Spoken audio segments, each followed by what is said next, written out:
আগামী ফেব্রুয়ারিতে রোজার আগে ত্রয়োদশ জাতীয় সংসদ নির্বাচনের জন্য ডিসেম্বরের প্রথমার্ধে তফসিল ঘোষণা করবে নির্বাচন কমিশন।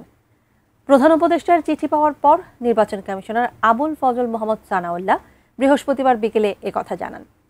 প্রার্থী ও রাজনৈতিক দলের আচরণবিধি চূড়ান্ত করা হয়েছে বলেও জানান তিনি। আমিনুল ইসলামের রিপোর্ট। বৃহস্পতিবার নির্বাচন ভবনে ছিল বর্তমান কমিশনের নবম সভা। প্রধান নির্বাচন কমিশনার এম নাসির উদ্দিনের সভাপতিত্বে এ সভায় সংসদ নির্বাচনে রাজনৈতিক দল ও প্রার্থীর আচরণবিধি এবং আরপিও সংশোধন সহ বিভিন্ন বিষয়ে আলোচনা হয়। পরে নির্বাচন কমিশনার আবুল ফজল মোহাম্মদ সানাউল্লাহ জানান, প্রধান উপদেষ্টার দপ্তর থেকে পাঠানো চিঠি নিয়ে সভায় আলোচনা হয়নি। অ্যান্টিব্যাকটেরিয়াল অ্যাডিটিভ যুক্ত সেরা ওয়াটার ট্যাঙ্ক বিশুদ্ধ পানিতে ব্যাকটেরিয়া জন্মাতে দেয় না। যেদিন ভোট গ্রহণ তার আনুমানিক 60 দিন আগে তফসিল ঘোষণা করা হবে। 2 মাস আগে আনুমানিক যেদিন আমরা শিডিউল ঘোষণা করব। তো আপনারা ধরেই নিতে পারেন এই শিডিউল ঘোষণার কাজটা আমাদের ডিসেম্বর মাসের প্রথম অর্ধেই আপনারা পাবেন। নির্বাচন কমিশনার আরও জানান, 31 অক্টোবরের মধ্যে যাদের বয়স 18 বছর হবে তারা ভোটার হতে পারবে।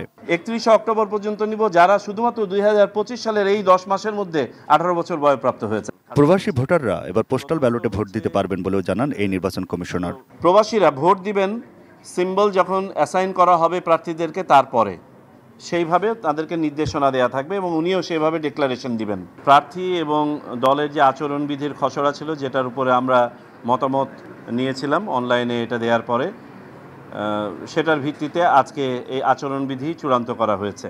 এবার ভোটকক্ষে সিসিটিভি থাকছে কিনা তা নিয়ে কাজ করছে একটি কমিটি। ভোটের দিন কেন্দ্রের আশেপাশে ড্রোন উড়ানো নিষিদ্ধ করেছে কমিশন। এক্সিস্টিং যে সিসি ক্যামেরাগুলো আছে বিভিন্ন প্রতিষ্ঠানে, সেগুলোকে ইন্টিগ্রেট করে কিছু করা যায় কিনা আমাদের একটা টিম কাজ করছে। Aminul Islam, ATN news, Dhaka.